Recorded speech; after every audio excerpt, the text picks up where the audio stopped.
Good morning, Spurs fans. Leave the Dorset Spur. It is the morning after the match before, and we march on. We march on. Another win for Ange, another goal for Brennan Johnson, and also another goal for Papa Sarr, which is all good news. 2 goals and an assist in his last 3 games, so it feels like certain players are actually getting the rub of the green now, and their efforts are paying off, getting some consistency for goal scorers and stuff like that. So really, really pleasing. So as you know, if you've been following my videos, I've been in and around Budapest trying to get to the game, and I did get a ticket in the end. Very, very fortunate, and I was happy to get to the game, go to the ground. The truth of it is, as soon as it came out that we were playing in Budapest, I booked my flights and I booked the apartment I'm staying in, expecting to get a ticket. And when we was rejected, lots more people applied than I expected to apply. I was stuck with a dilemma: do I still go, or do I try and cancel it and get some money back? So listen, at the end of the day, as Del Boy says, he who dares wins. So we decided to come anyway, because it would be great just to spend some time with my boy, have a bit of time away. But if we managed to get to the game as well, that would be a real bully bonus. But perseverance paid off. It was a bit of a rigmarole to try to get a ticket, but ultimately there were fans that have obviously purchased tickets and not come, and so there was, an amount of spare tickets hanging around. I didn't have to do anything too dodgy, so don't worry, I didn't do anything too dodgy. I went to the fan zone because I thought, there'll be loads of fans in the fan zone, so hopefully I could talk to a few people, see if anyone did bring anything to get extra tickets or whatever. And unbeknownst to me, without the QR code, you're not allowed in the fan zone. But I didn't know that. I didn't know that. So I just walked in. No one stopped me. No one said I couldn't. So I just went in. It was only afterwards that I found out that I wasn't actually supposed to be in there. But like you say, he who dares wins, Rodney. And then the buses came to take people to get their tickets. So we thought, well, look, we'll get on the bus because the bus will take us to the stadium. So if it takes us to the stadium, at least we're nearby, and then we can kind of hang around outside of the ticket area and see if there was any tickets. That was the plan. So we turned up. The bus came. We all got on. It took us to a drop-off point where we had to get out, and then we had to walk down this long, I say a road, but I mean it felt like it was the back of an industrial estate. We kind of walked along, and I'm thinking, well, I don't know what's going on here. Surely there must be something set up. But as we got to the end, it was mob security, and you literally had to show your ID and your QR code to get through the other side. And there was nowhere to go, so you had no option but to go through where you had to go through. And this was just security, just Budapest security. And so obviously I had no idea how I was going to get through there without a QR code. So basically I showed my ID, and I showed my season ticket and said I didn't have a QR code. But because he was obviously Hungarian, he didn't understand that. I said I wanted to just wanted to get through, and they basically just let me through.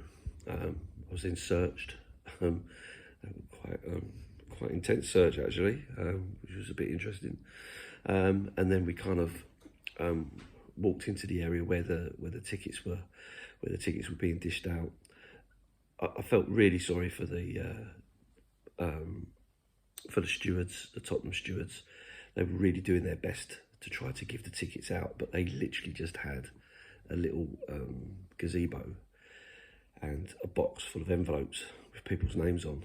And you can imagine, buses of, a couple of hundred people turning up every couple of minutes, all coming through, all trying to get their ticket. So it was really difficult for them. They tried really hard to grab a load of letters, alphabet letters, and take them to one side and another load to go another side. Problem is, there was no signage to tell anyone who was doing what, so people were still standing in the wrong bloody queues and so on. So it was a bit of a rough old time for people. But then you had to come out of there and get on another bus that drove you around to the ground to actually let you into the ground itself. There was only 4 turnstiles to get everyone through, but finally managed to get through. So luckily, met a couple of people that said, look, so-and-so hasn't turned up. I've got the ticket, and so we managed to get a couple of tickets. There was no issue for the people. At the end of the day, they've collected their tickets, regardless that they've paid for them, they've collected them. They've been there. And there's no names on the tickets or stuff, so it was okay to kind of go through. So no one should get in any trouble for it. And to be fair, there was loads of seats in the away end, where other people hadn't turned up, obviously, and didn't get their tickets. But surely it's better that people that were there went to the game, right? So I don't get the problem with it. So for anyone who was worrying that we were doing something we shouldn't be doing, we wasn't. People collected their tickets as they should do, but if they're not going to the game, they become spare. So managed to get in and watch the game. Didn't have a great vantage point, if I'm honest. We're right in the corner, big nets everywhere, so couldn't. And there was a big plastic thing down the side of us, splitting the fans. So that kind of didn't help my view. I was quite low down, although you could have probably gone anywhere, but it felt okay just to be there. I love the idea that you can have a few beers while you're watching, and there was no trouble or anything like that relating to people having beers. I really don't understand why 21st century football fans can't be given the opportunity to have a beer in the stadium, but it is what it is. But in terms of the game, for me, it was just about the result. Really happy to see us win. Brennan Johnson on fire. I'm so happy for him. 5 in 5 is just amazing. And I hope his purple patch continues. Ange went with a very young team, some right youth in there. And I have to tell you, from where I was sitting, Archie Gray looks a player, an absolute player. He didn't get pushed around or bullied or anything like that. His feet were really quick. Some nice little touches, some nice little flicks, some good stuff that picked up. And I'll tell you who else really impressed me was Bissouma. Saw him come back and do a few tackles and a few passes and stuff, and guy looked really slick. He looks like he's getting back to his best, for sure. Obviously disappointing when you see their goal go in, the first one. Fortunately flagged off for offside. I have to be honest, I watched it a couple of times on replays, and I think they were a bit unlucky there, to be honest with you. It was a great ball across, a really good header. But listen, you ride your luck, you take your luck. Sometimes it goes for you, sometimes it doesn't, and this time it went for us. So that was really good news to see that flagged offside. And of course, and then Sarr gets the goal and he runs over to the fans, and that was a really good moment. Well taken, great effort, and of course then we're in the lead, and it felt quite comfortable. I know they had They had a couple of chances and stuff like that. A couple of really good saves from Vicario, by the way. I have to say, he did really, really well there. One of them went right at him, but quick reactions to turn that away. So, they had their opportunities, right?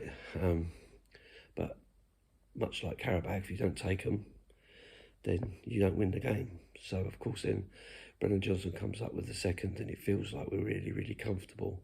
But, of course, this is Tottenham doing it a hard way since 1882, and we give away a goal right at the death.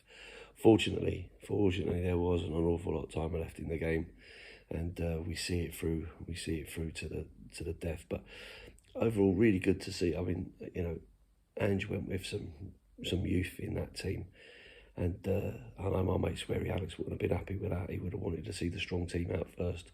But Maddison did get a run out. Cooley did get a run out, and so on. So, but I think the young guys did really, really well. Bergvall didn't look phased at all. So yeah, ultimately you can't really moan about it. I say you've got to do this rotation, and it feels like these youngsters are not just kind of in the background. They will be part of this squad, and it's all about time and development. Obviously, forgot to mention Mikey Moore, who looked really good as well down that left-hand side. He kept running, kept working. He was linking up really, really well, and didn't look out of place at all.